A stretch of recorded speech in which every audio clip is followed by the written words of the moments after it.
So we like to just do our really quick, and I'll be quick, spiel about what the ECHO model is. So next one, our series is focusing on neonatal abstinence syndrome, or the more modern term that I'm trying to use is neonatal opioid withdrawal syndrome. So this is a series around that, but we also are doing, some additional topics around addiction in different communities. We are a community primarily of early intervention providers supporting children and families. Some of our jobs vary. I know some of us are in social work, some of us are in case management, but most people here are working with young children and families. And we use the ECHO virtual training model.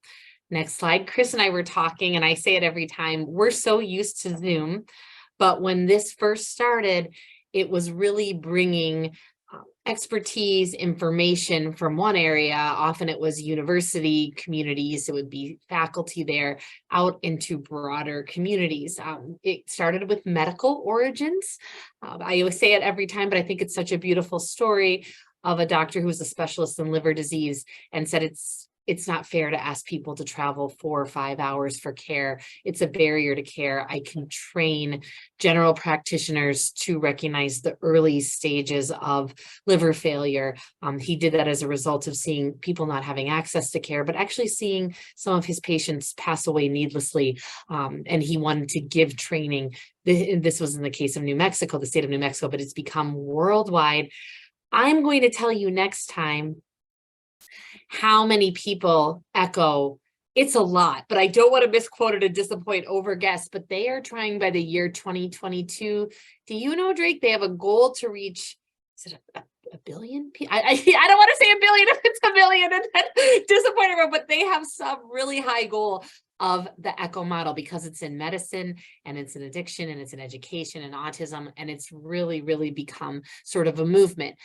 Its key underlying principles promote health equity, share knowledge and expertise, reduce disparities and increase access, provide healthcare and education without boundaries. In this case, we're bridging a lot of the healthcare world and the education world and what we know from addiction medicine and also lived experiences. And today, Kris Kelly is going to talk about that.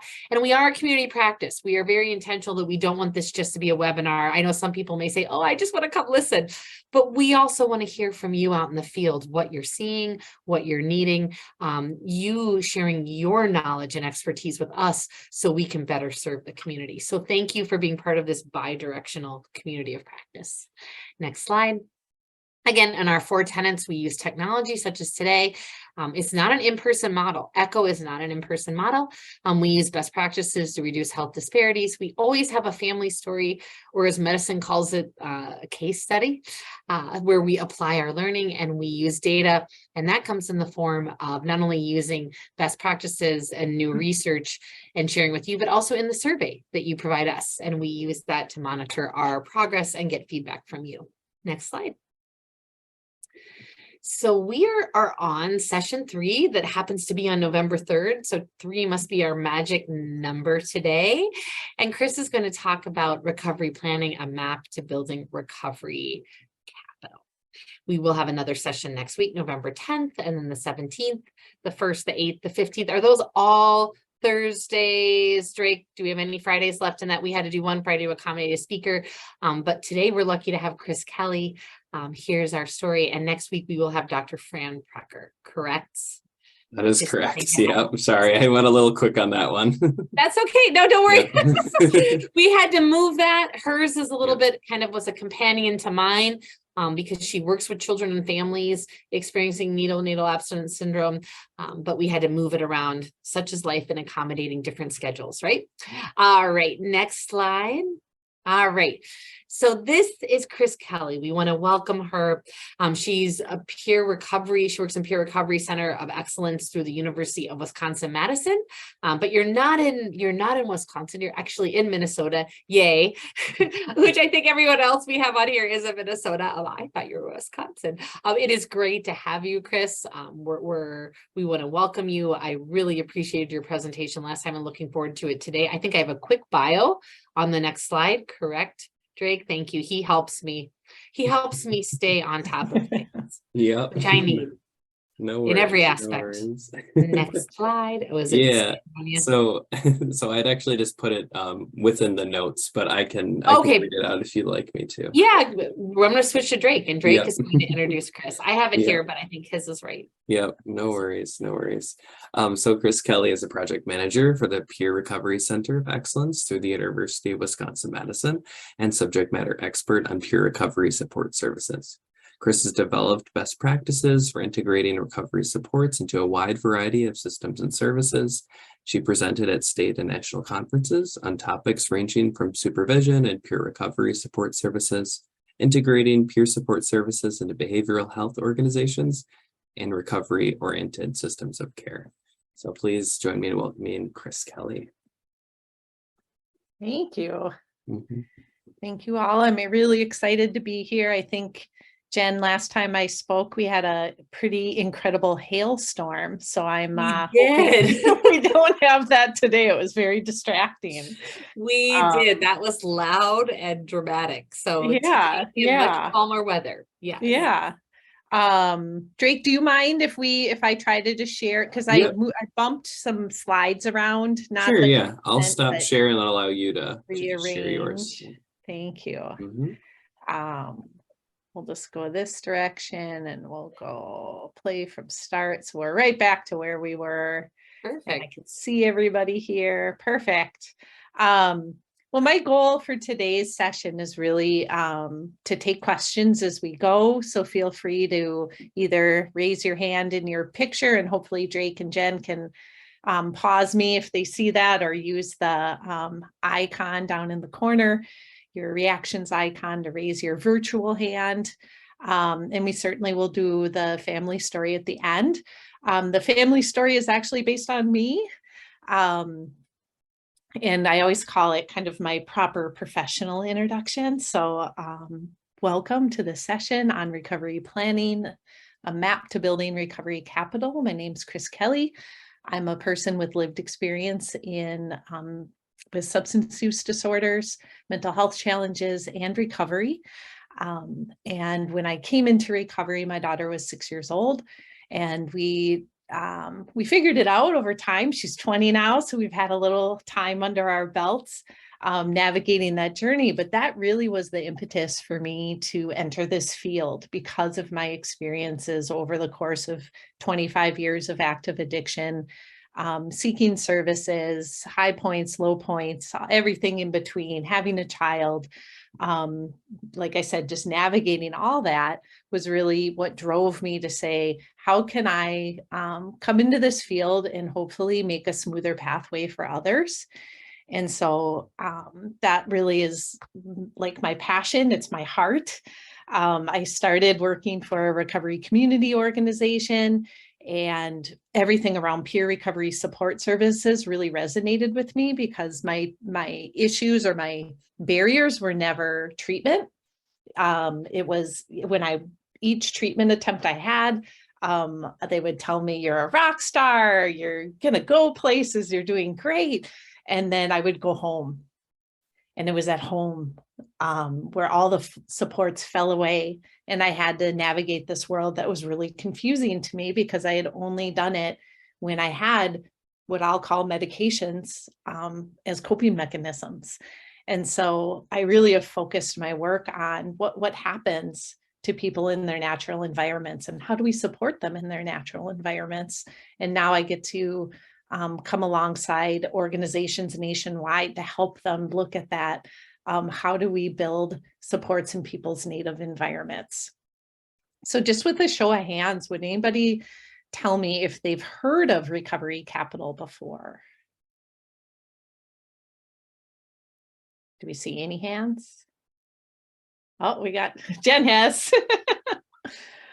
Because that gives me a good idea how quick to go through the material, or kind of what to sit on. So this is great. There's a wonderful story around, let me see, there we go.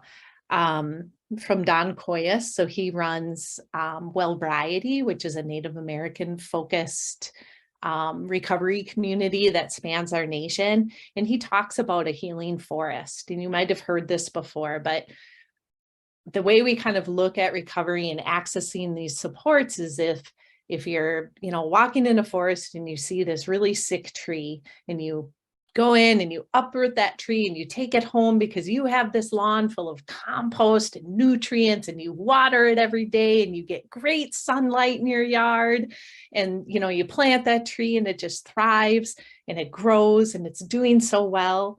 And then one day you're like, well, I got to bring this back to that forest. And so you go in and you dig up the tree and you bring it back to that forest, but that forest, maybe the soil there doesn't have the nutrients and it gets no sunlight because it's a little bit shorter than the rest of the trees. And you know what? We're in a drought season, so it's not getting watered. And we plant that tree back down. And sometimes we wonder, like, well, what's going on? Why isn't it thriving? It was doing great over here. And so we want to look at all those things that I just talked about. Like, it's not necessarily the tree. The tree has the capability to thrive and grow and blossom and produce fruits and all the good stuff. But if we don't have all those environmental factors in place, then it's probably not going to grow and thrive.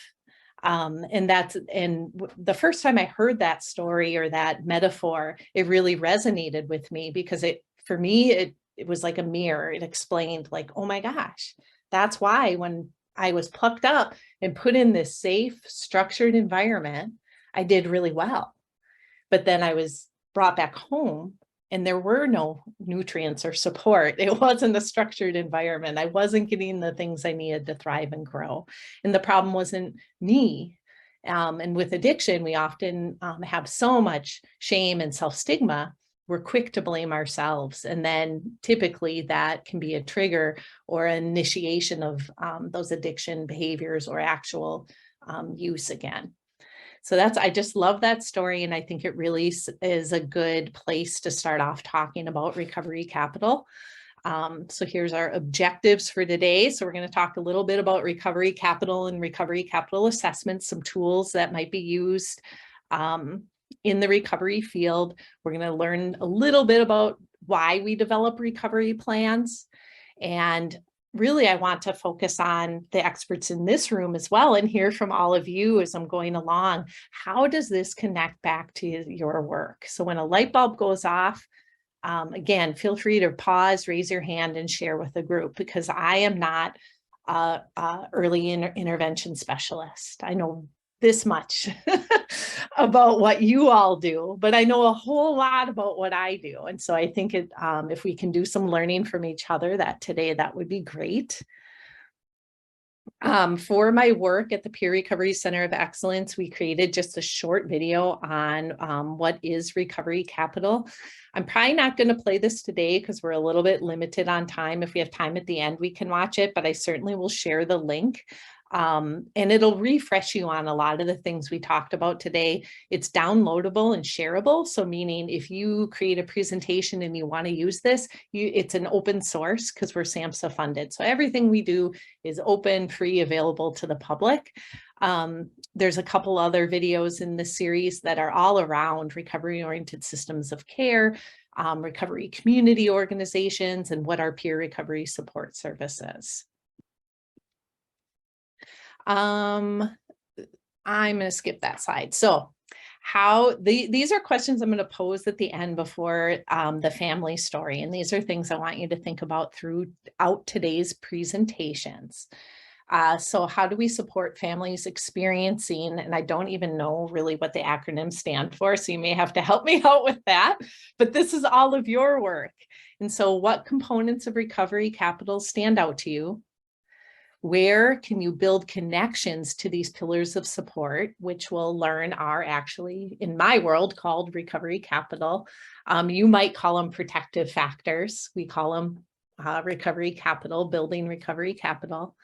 And then where do you see infant and family-centered care in the larger community context?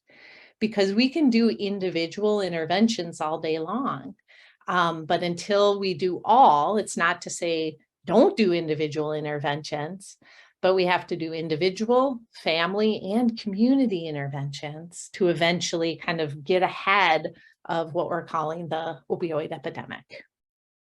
And what I'd love to hear from you is what's working well and what could be better in that area, in that larger community context.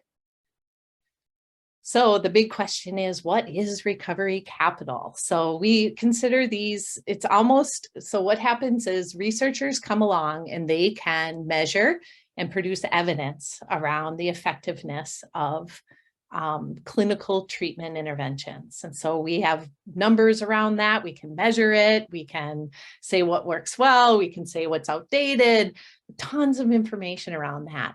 But really recovery in itself. So what happens once somebody has initiated their recovery, once they go into remission from their use? There's very little around that. And a lot of times we almost call it like it's magic. And we hear that from the people we serve, like a light bulb went off, they had a spiritual awakening.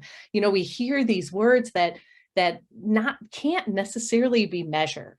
And how do we produce an evidence base for a spiritual awakening, right? But we know that's what people are talking about. But we started to look at, or our field started to look at those protective factors. So like, what can we measure? And they came up with the term recovery capital. So it's really internal and external resources that people can use to sustain their recovery. And that covers pretty much anything in life. It's the 8 dimensions of wellness produced by SAMHSA. It's our financial, occupational, our spiritual health, our family relationships. It covers a lot of areas, and I'll go into a little more detail in the presentation about what those might look like. We know right now that the evidence tells us we want to grow and foster people's recovery capital. We want to start looking at what's right with people, where are they thriving, and build on those areas. Like I said earlier, it's the secret sauce that supports people's recovery. And we'll talk a little bit about the recovery capital scale and ways that, especially in peer recovery support services, that we're starting to measure people's recovery capital on an individual level and at that community level. And a term you might start hearing is the recovery ecosystem. And so we're even looking at that more, even broader than a local community. But you know, our statewide, nationally, and worldwide, this recovery ecosystem that we're starting to really see all these different connection points, and that we, again, the recovery field can't solve this on their own. We need our prevention practitioners. We need our clinical professionals. We need mental health. We need social services. Like, we need all these systems to work in concert if we're going to start to tackle our addiction epidemic. So this is based on work from Dr. John Kelly, and he's at the Harvard Medical Institute, and he really does a good job explaining a little bit about how to view recovery capital. So if we imagine substance use like a burning building, right? So you're going down, your neighbor's house is on fire. That's like the substance use order. That's the chaos, that's the crisis, that's the emergency.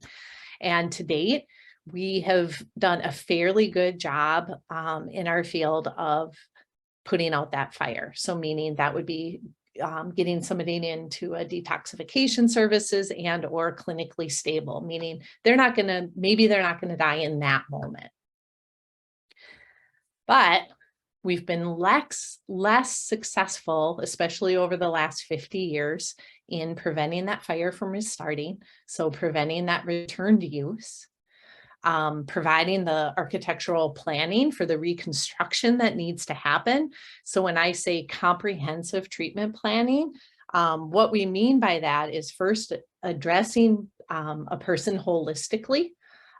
It always kind of threw me that things like, how am I going to pay my rent? How am I going to pay my bills? How am I going to feed my child? The how-tos of living, like the basics of living, were confusing for me, much less thinking about like, how am I going to advance myself professionally and actually like save some money and not live paycheck to paycheck anymore? So comprehensive treatment planning would go beyond that clinical stability that we typically see in 30, 60, 90-day treatment stays, and really look at embedding supports in people's natural environment. We've also been less successful in providing access to the building materials that we know increase those protective factors or people's recovery capital. Those are things that are necessary to reconstruct their lives. Again, I'm talking about those foundational things: paying bills, feeding your family, paying your rent, paying your taxes, owning a car, transportation, all of those items. And then certainly I think something that's becoming more and more prevalent is granting those rebuilding permits. And what I mean by that is a lot of times when we are experiencing addiction, we have interactions with the criminal justice system. And sometimes we end up with different charges or offenses, and suddenly we're barred from renting an apartment or applying for FAFSA to go back to school or getting jobs. If you didn't know, Minnesota did a lot of work years and years ago around ban the box, which meant they could no longer ask on the first page of an application saying, have you ever been convicted of blank? Because those applications were always thrown out. And it was really the criminal justice community and the recovery community coming together to produce legislation to say, we have people that have overcome a lot of barriers, but this is just a weight on their shoulders and they can't go on and be successful in life. Go ahead, Jen. Is that true that you can't fill out a FAFSA? You can't apply for federal aid? If you have a felony offense. Oh, wow. Okay. Yeah. Yeah. Oh, talk about a barrier to changing your life.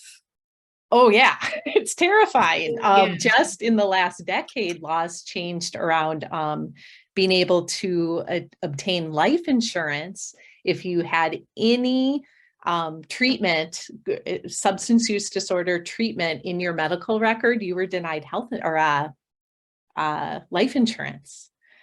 So it's, we're still kind of in this zone where we really have to look at these policies that are kind of archaic and certainly are discriminatory.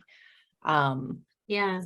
I mean, we know as educators, punishment is typically not your most effective tool. I think if that's a punishment mindset that now, in terms of giving people opportunities, I'm glad we're looking at changing some of it. I never realized about the FAFSA. I knew about voting restrictions and things like that. Yeah. And so it's good education for people to know. And I think the Minnesota Second Chance Coalition does a lot of work in that area.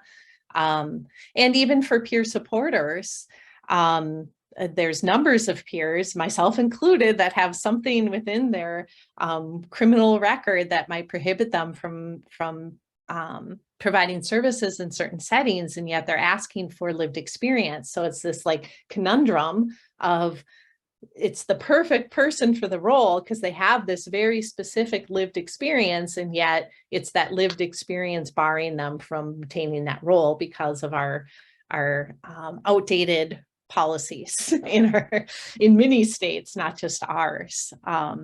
So we have to think about, when we're growing people's recovery capital, what are ways we can grant those rebuilding permits? How can we work on that again in partnership? It's not just to be done by the recovery community, but many communities. You see any questions coming up? Not yet, but Drake will monitor it, and okay, feel free to perfect. chat in or raise your hand like I did, or chat if you have any questions. Absolutely. I think we're soaking it all in. Yeah, I love it. Just another example that I think is really poignant was, this was within the last 10 years, a legislator had put forward a bill that would limit people to 3 treatment attempts if they were on Medicaid. And after that, the state would pay for nothing. And it made it to the floor and to the final vote before word got out, and droves of people from the recovery community showed up and said, I wouldn't be alive today if that was enacted. And so we're constantly paying attention to kind of what's coming out. And really what we go back to is that stigma, that idea that that addiction is a moral issue for a lot of folks. And we often, when I came into recovery, I said I felt like I had a big scarlet letter on me because there were just some things I couldn't do simply because of my history. And, you know, I made great strides in kind of reforming myself. But there were still so many barriers in place that I couldn't access like the full suite of things an average person could access. And I think, you know, we need to be cognizant of that all around, because sometimes it's not just as easy as we think it might be. Some facts about Recovery Capital. Again, it plays a major role in determining the success or failure of natural and assisted recovery. If you haven't heard of natural recovery, you might be surprised to find out about, I would say 60% of the people who could be identified as having a substance use disorder. So actually having, like, if they went through an assessment process, they would be given the diagnosis of a substance use disorder, recover naturally, meaning with no clinical or specialty treatment options. And I think that's important too, to understand, because so many times we think treatment is the answer and the only answer. And there's lots of different ways people recover. We are constantly promoting that there are multiple pathways to recovery. It doesn't look one way.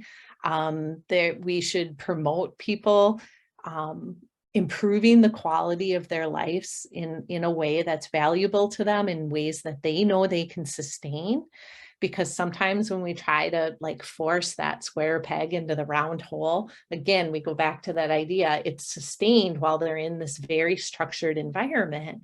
But the reality is they're going home, whatever home may be, to a place that they may not be able to sustain the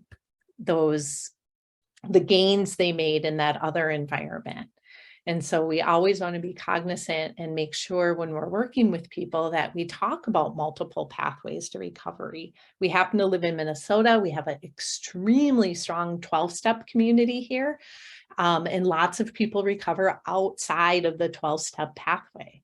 But again, because of media, you know, a lot of what we see in movies, pretty much any movie that addresses addiction, we see the circle of chairs in some sort of basement, people drinking coffee and smoking cigarettes. And the reality is there's about 2 million people in 12-step programs worldwide. And yet there's 23 million people in recovery in the US alone. So if we think about these numbers, lots of people are doing it all sorts of ways. So we always want to make sure we promote that.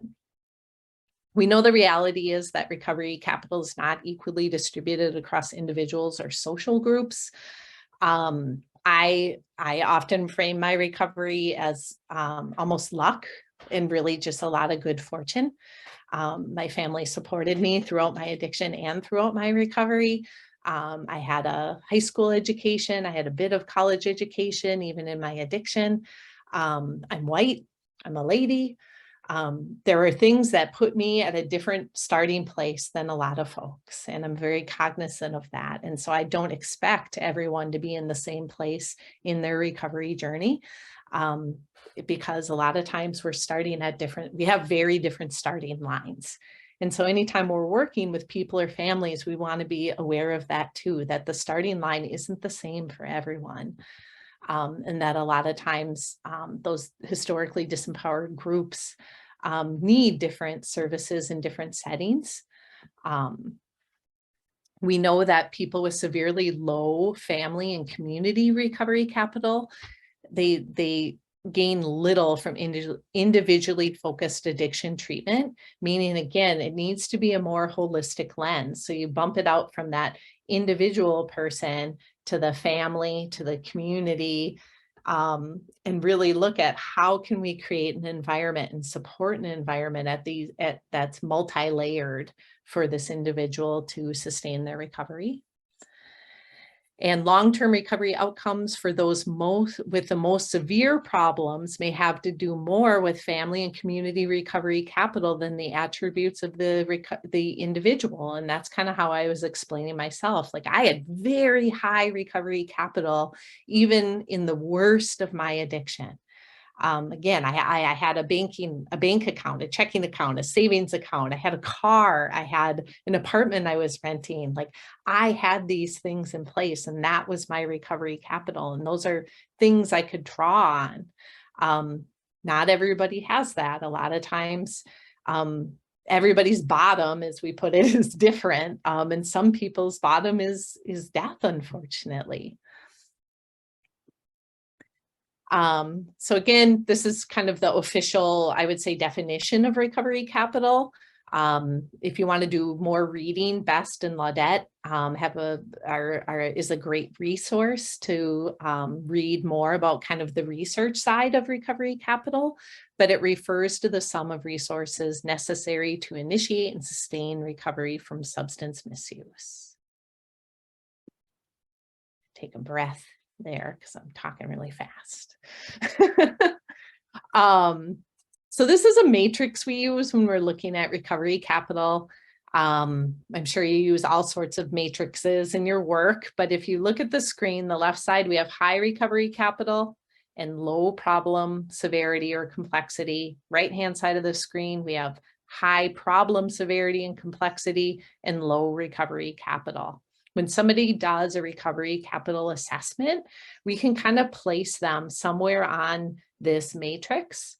I put myself in the high recovery capital and high problem severity. So I was very, very physically dependent as well as mentally dependent, but I had high recovery capital.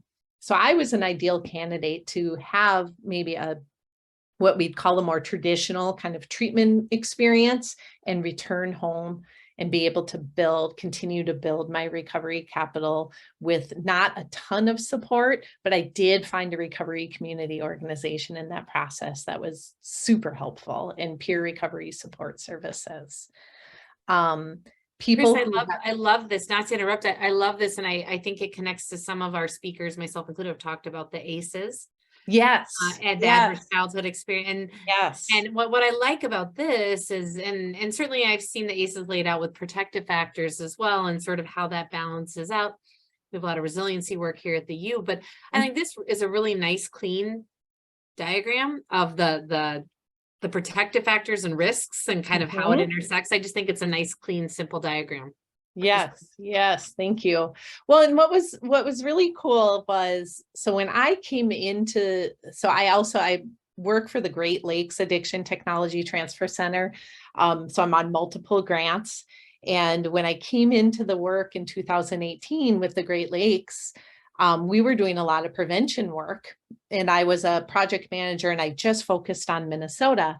And so part of my work was getting to know the prevention community. And so I started attending some prevention coalition meetings, and literally, and I think I said this in my last session I did here, but all I knew of prevention was DARE programs, right? And so personally, I was like, oh, these are not my people. And like, we are going to talk different languages, and they don't like people like me, and they would wish people with addictions just wouldn't exist. I mean, that's a stigma I had over the prevention community. But I go to these coalition meetings, and they start talking protective factors and risk factors and ACEs. And all of a sudden I saw this very clear alignment between the work of the recovery community and the work of prevention communities.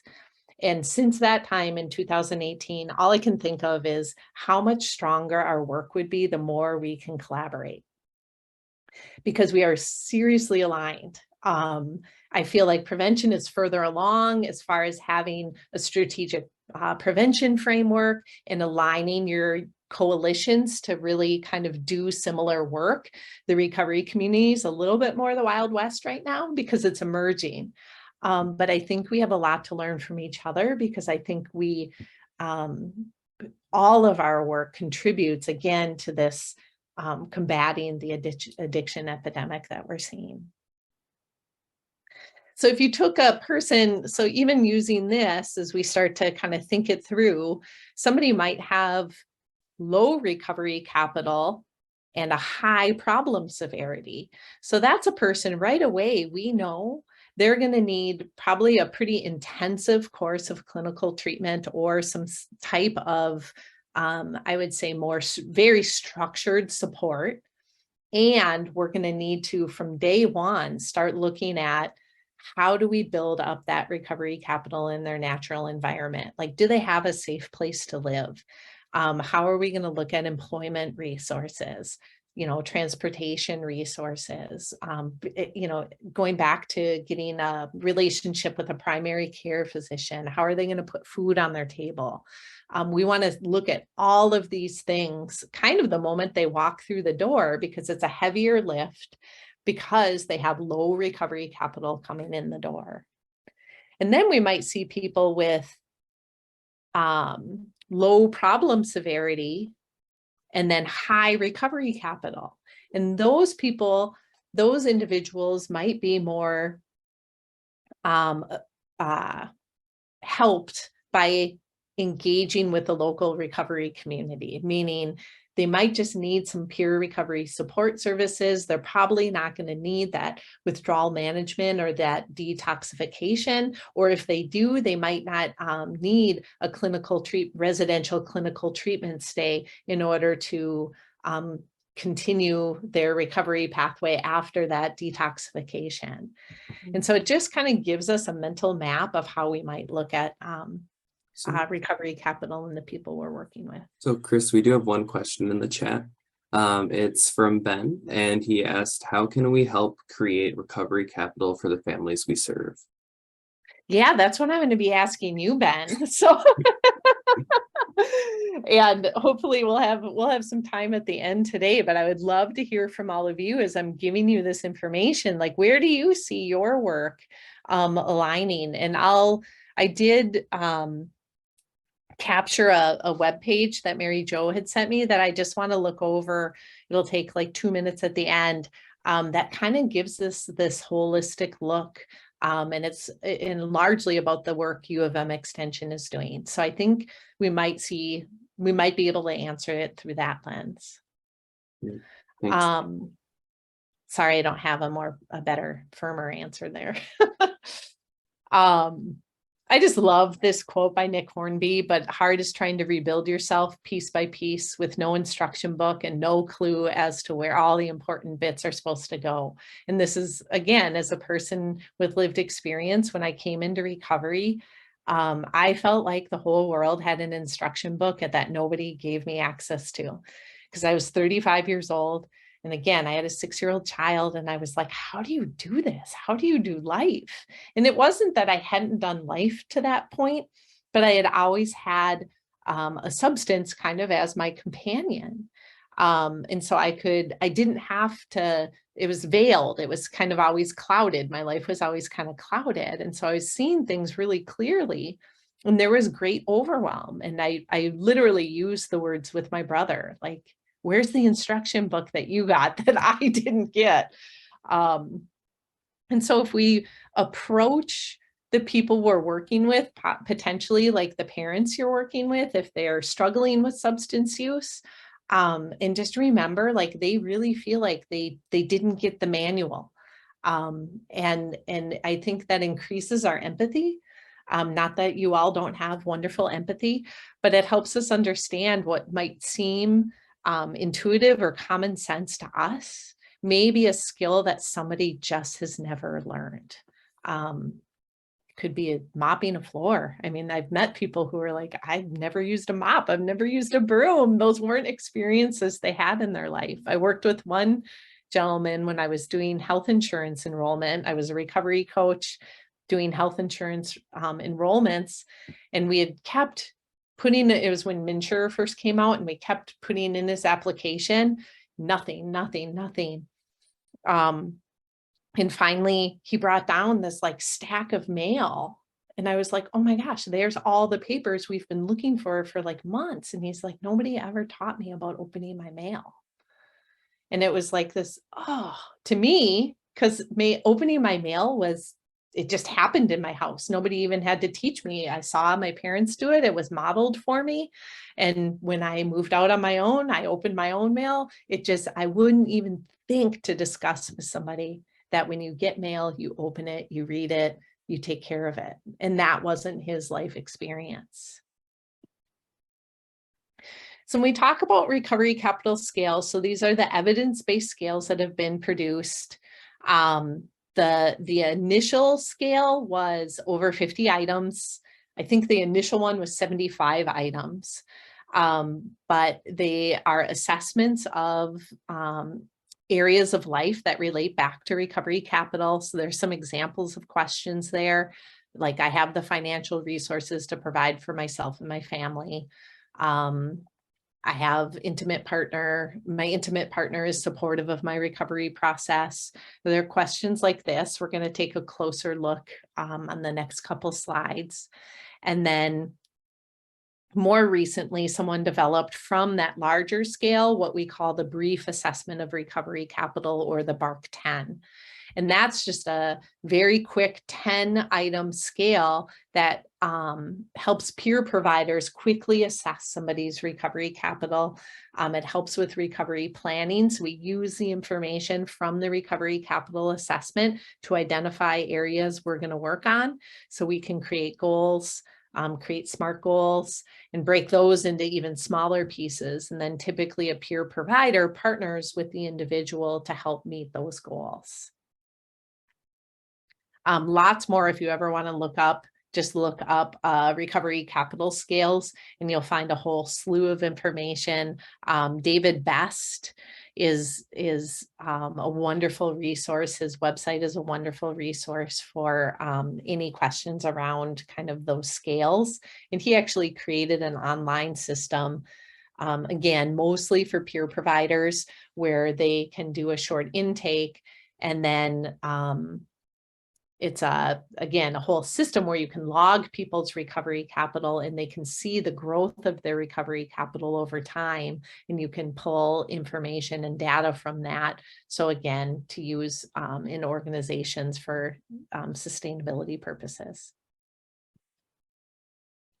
So this is a page from the social recovery capital. So this might be this is part of a recovery capital assessment. So some of those questions might look familiar, and they score themselves on a Likert scale, and then you add up those numbers. But mostly what you have to look at is, somebody scoring a 2 out of 10, we know that's an area we need to work on. If they're scoring 9 out of 10, we know that's an area that we want to keep track of and say that there's existing recovery capital there.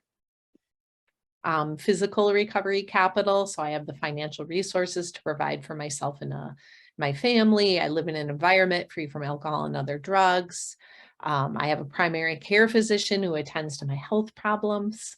I was terrified the first time I had to go to the dentist, because I hadn't been in the dentist in 15 years when I came into recovery. And again, that was a wild experience for me, because it wasn't something that I had integrated into my life, and it was new, and it was anxiety producing. Human recovery capital. So I have a stable job that I enjoy that provides for my basic necessities. I have recovery rituals that are now a part of my daily life. So again, we notice we're not saying I attend a 12-step meeting every day, or I attend a support group, even that, but it's like, how is somebody really creating new habits that are integrated into where they live, work, and play that support their recovery? And things like I now have goals and great hopes for my future. We know that most people, when we come into recovery, a lot of that hope is gone. And I tell providers, sometimes you need to lend people some hope. see the hope in them that they can't see in themselves anymore, because it gets pretty dark when you're in active addiction for a long time. And then community recovery capital. So I continue to participate in continuing care programs.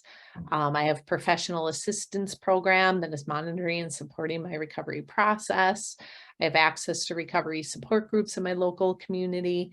So again, these are just some examples of what community recovery capital might measure.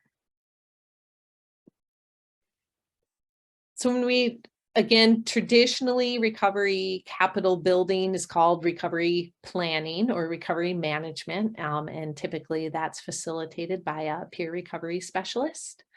We know that it's always person-centered, so the individual themselves is defining their own goals and their unique pathway towards those goals. It's strength-based, so we want to ensure that we're looking at the assets or that recovery capital the person already has. Definitely individually tailored, so no two plans are going to look exactly the same, but it's responsive to the individual's culture, ethnic, and racial identity. And then the helper's role or the peer's role in their recovery planning is to empower individuals to make informed decisions about their own path forward. One of the key skills in this field is motivational interviewing. So again, that I'm not making the plans, it's not my goals as the helper, that I'm helping the individual discover what goals they want to make and they want to set forth for themselves. And then it's my role to help them along in that pathway, taking down barriers that might come up. So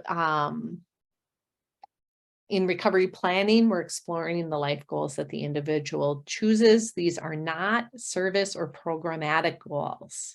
So in other words, in a recovery plan, we're probably not going to see take my medication unless that individual found that to be important or completing the program. We're seeing a little bit of blurriness in here as peers are integrated into a lot of clinical settings, that peers are feeling this pull or this conflict and being asked to increase the retention rates of the organization when the peer is really focused on that individual. And sometimes that might mean seeing that the current program they're in actually isn't a good fit.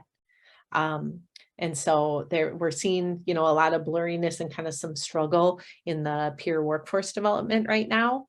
But the peer's goal is to really, really focus on that individual and help them create goals that improve the quality of their life. It's about how that person wants their life to look different. So that might be reduced use. It might not be abstinence. There's, again, a broad umbrella, a big continuum of what recovery looks like for folks, and abstinence isn't a requirement. So some people are successful with reduced use. And what might that look like for someone? And it's definitely a collaboration between the peer and the person being served. So some questions for you to think about and ponder. And so how we perceive recovery informs how we approach recovery planning in general. And again, you don't have to answer these today, but I think it's important to really kind of think through, like, do I perceive recovery as broad or narrow? There are no right answers, by the way. Just be curious in this space. Do you see recovery as roomy and inclusive or contained and rigid? And that might be based on your life experience. I certainly have changed completely since I came into recovery 13, 14 years ago. I would say I kind of had a contained, rigid view when I came into recovery, and now I've come to a place where I find it roomy and inclusive.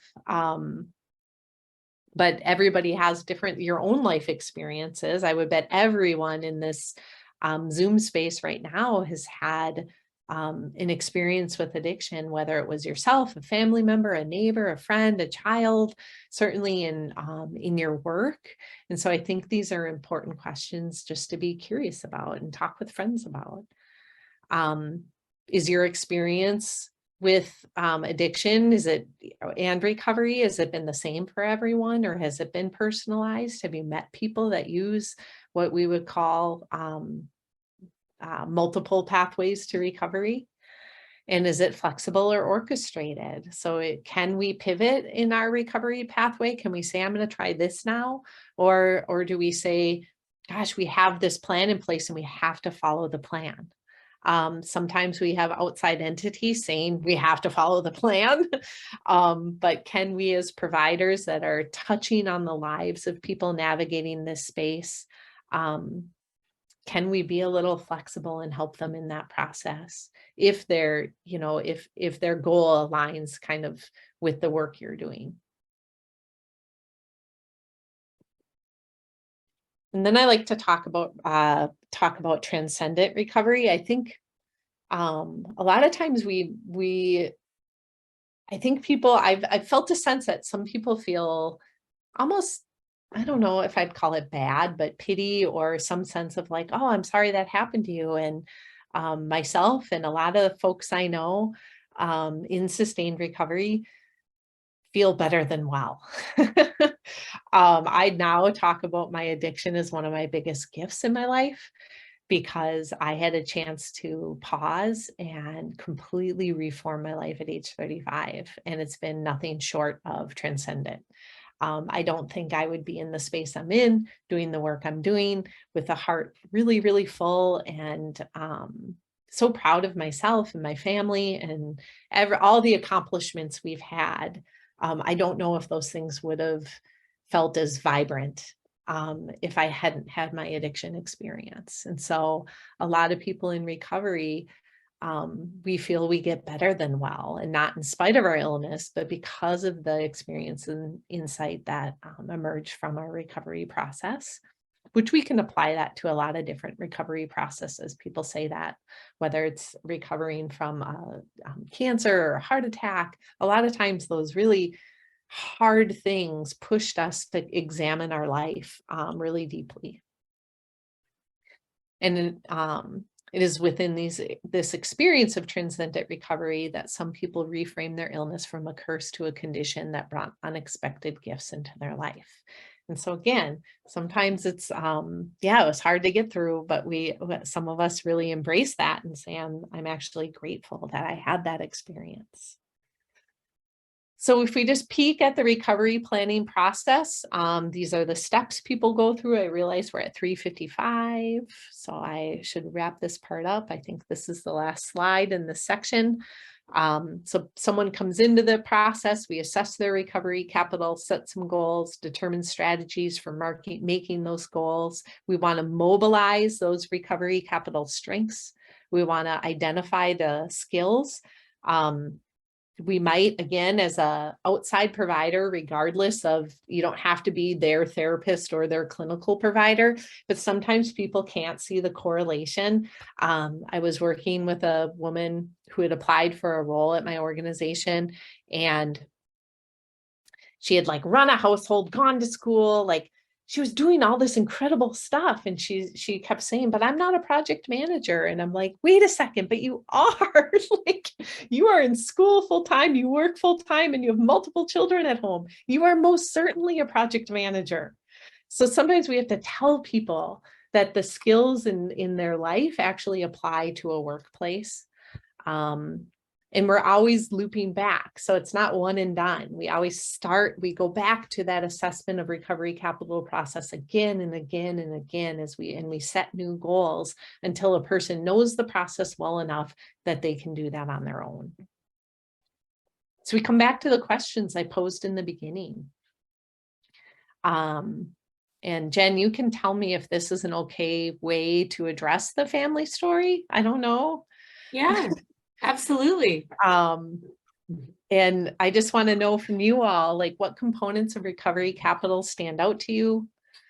Where can you build connections to these pillars of support or recovery capital?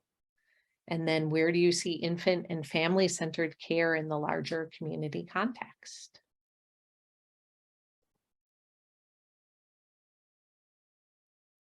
And Kris, just, do you want us to all sort of think about it? Oh yeah, or just pop, like anybody, unmute and throw out an answer. Like I said, it's not going to be the wrong answer.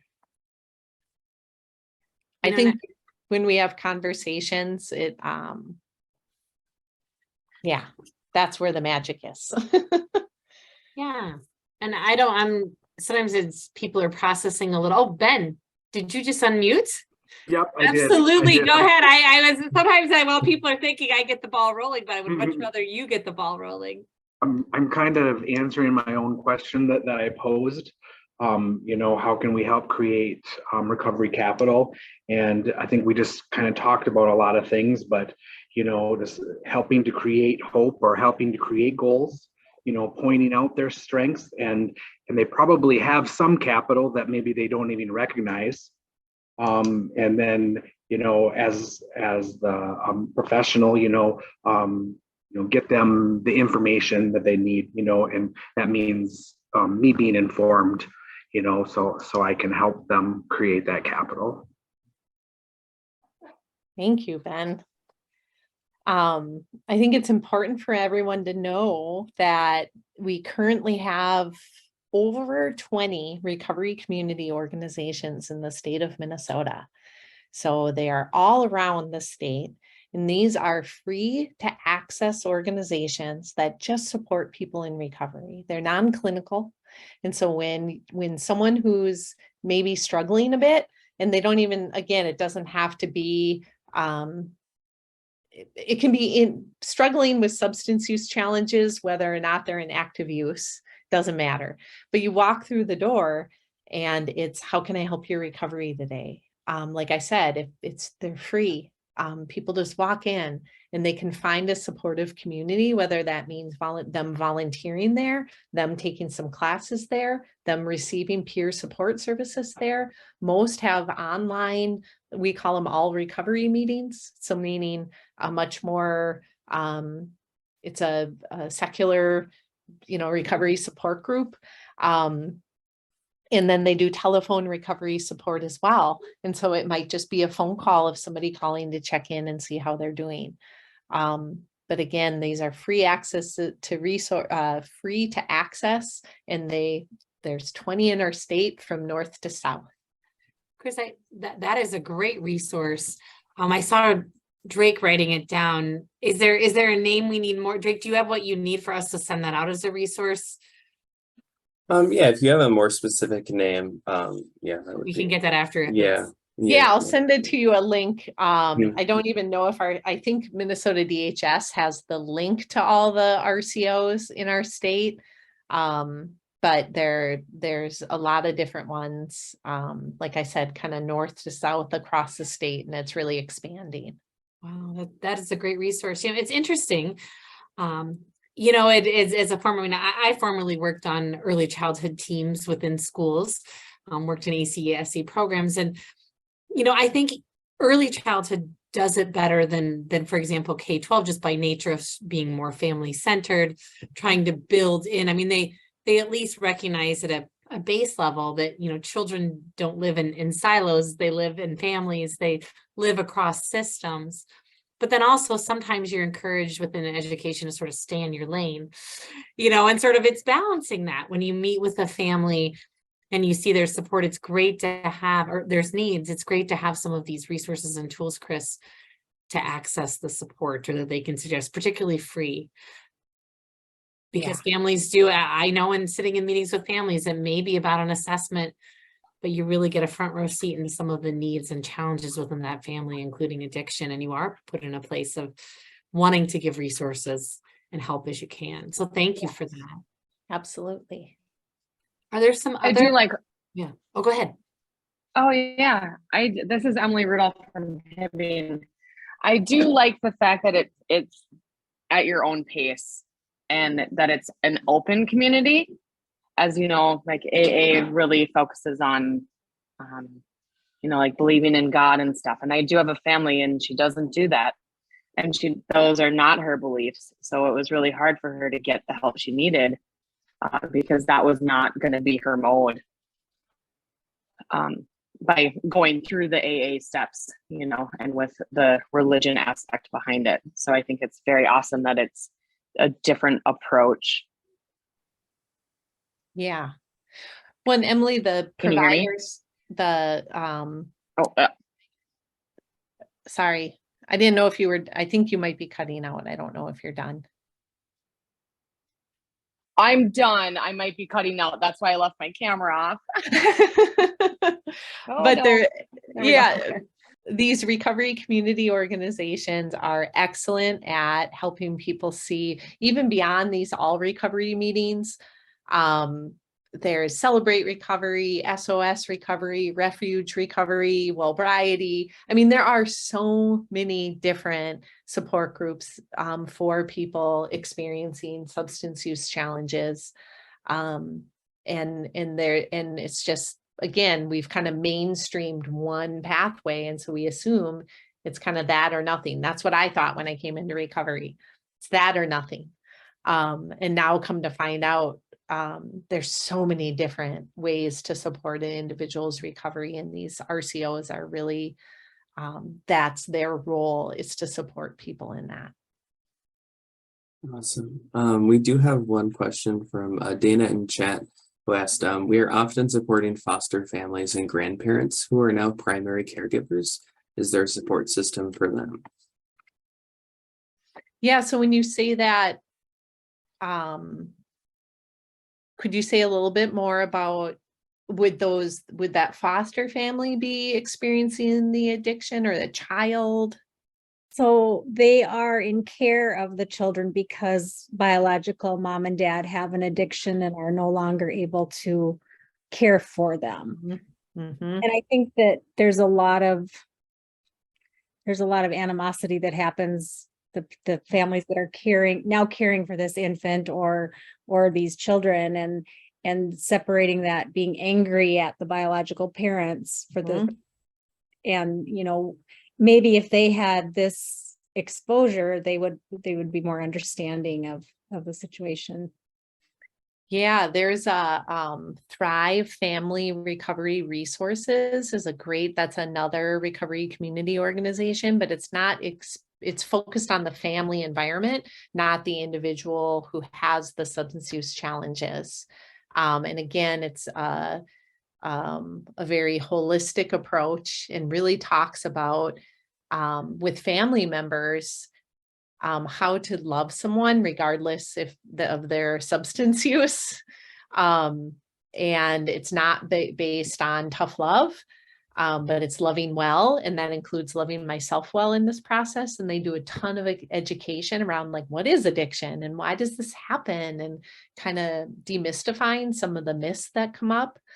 And they're very, very good at that. And then they do free or very low cost workshops that you can access. I know the U of M extension has done a couple, I think, Better Boundaries workshops, having them come in. So I would say that's a great resource. They're statewide. And they start with phone-based services. So anybody can call the number and say, here's my dilemma.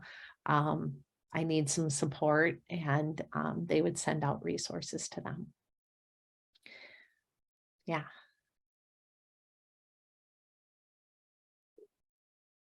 These are great questions.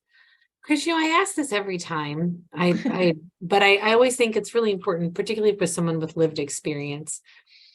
Looking back, it sounds like your daughter was young, in early childhood years. And what if you were, you have this room of early intervention providers, and I don't know what your experience was with educators during that time, but what would be helpful for them to know or consider for a parent or family member that's going through addiction, how they interact, how they work? Are there just a few things that you could tell us that might have been helpful?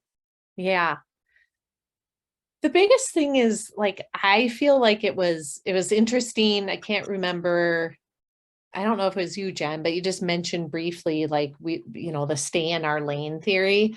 I am totally opposed to the stay in our lane theory. I do think we need better, just all around, all of our systems need to connect and communicate more. So it doesn't mean I expect anyone, certainly here on this call, to all of a sudden be someone's clinical interventionist or something like that.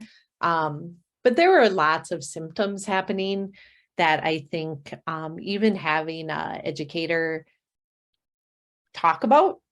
bring up, might have inspired me to seek support earlier than I did. Things, again, I feel like part of this was luck, that something worse didn't happen to my daughter and I. When I look back, I realistically think she should have probably been taken out of my care at especially the last couple of years of my addiction. I'm super grateful she wasn't, but I think looking back, she probably should have. And people were staying in their lane and not saying anything, right? So at the end of my addiction, I was begging inside, I was really begging for someone to ask me if I was okay on that deeper level. And certainly, like a medical professional, I was going to doctors because my stomach was bleeding, and nobody addressed the fact that it was my substance use that was causing that. And so, but inside I was like, would you please just ask? Because it's hard for me to say, I think I have a problem, but if somebody had asked, I probably would have just spilled like, yes, I'm struggling. This is horrible. I can't do this anymore. So I would say, certainly supporting, if you can't yourself have that conversation or don't feel comfortable, find the sources in your community where you can, and find people who can ask. Because a lot of times it might come out sideways too if you ask, and it might be like, what in the world are you talking about? And you might feel a little chastised or something by the individual, but it really does plant a seed. And so we can't, I figure in my life, I've planted millions of seeds that bloomed way out of my purview, but I know I planted them, and that was my job, is to plant that seed. And so we're planting seeds all the time. And then certainly that, I think it's, imperative to keep children safe. And so how do we do that? And like I said, it hurts me to say, but, and ideally, the system would have probably also offered support for my daughter during that time, but it was almost she wasn't even addressed in my treatment. The fact that I had a 6-year-old at home, it wasn't even like, I just went back home. I haven't been stay since I walked out the doors. They never asked, how are you doing? What's going on? How are you going to support your child? Nothing. And so again, it's about that continuity, and it's about creating connections so that people aren't dropping in and out of services or kind of walking off that cliff when they leave a service, that it's a slow kind of gradual release into living your own self-directed life. Absolutely. I'm getting a lot of some people are private chatting me, which is wonderful. And just people are saying they're loving these resources, super helpful to their work. Will they be getting a list? And Drake is going to compile those. He's very good with details, far better than I, and is going to send them out so you have them to use in your work. Someone else suggested adding this to the Help Me Connect site. And that's fine. Feel free to chat all. And I wasn't sure, some people direct message me because they would like me to say it. Adding it to the Help Me Connect site. So when families go, it is really food for thought. Kris, when you think about that I think as a professional, or when I was practicing, we'd always maybe be afraid to say something to a family, but it's interesting when you say, you sort of were needing that or waiting for that to happen, of someone to say something. And it's just interesting to think about it. You also made me think about, much like when you said you planted seeds, that recovery or attempts at recovery or rehabilitation often take many tries. It may take many seeds. You may be one seed that sort of adds to the cumulative effect of someone saying, I need to get help. It's always a little surprising when someone notices something about you that maybe you think you're hiding from the world, and so it's an interesting thing. When just reminding those families, regardless if it's the grandparents taking care of the kids for their child who can't, or foster families, or the people experiencing addiction, that we know, again, statistically speaking, the average, I'll call it addiction career, is 10 years. And in that 10 years, there's 4 to 6 attempts at sort of clinical treatment modes. And that is normal. That is normal. And the more we normalize that, it's not saying that's what the ideal or what we want, but it's normal. And so each of those stays is adding something to their journey. And as our system evolves, again, we're kind of working with a clinical, treatment model that's in a stage of growth. So as that evolves, I think it's helpful for the people surrounding that individual who's struggling to understand some of, to get just light addiction education, so they don't say, well, are they going back? And if we can kind of normalize that in a positive way, like, oh, they're super resilient and they're persistent. They really want this. They really want to get better. That's what this is telling us, not they failed the last time, so it's just reframing it into a way that family can then be that support. Absolutely. I love that reframe, that they're continuing to try, they're staying at this.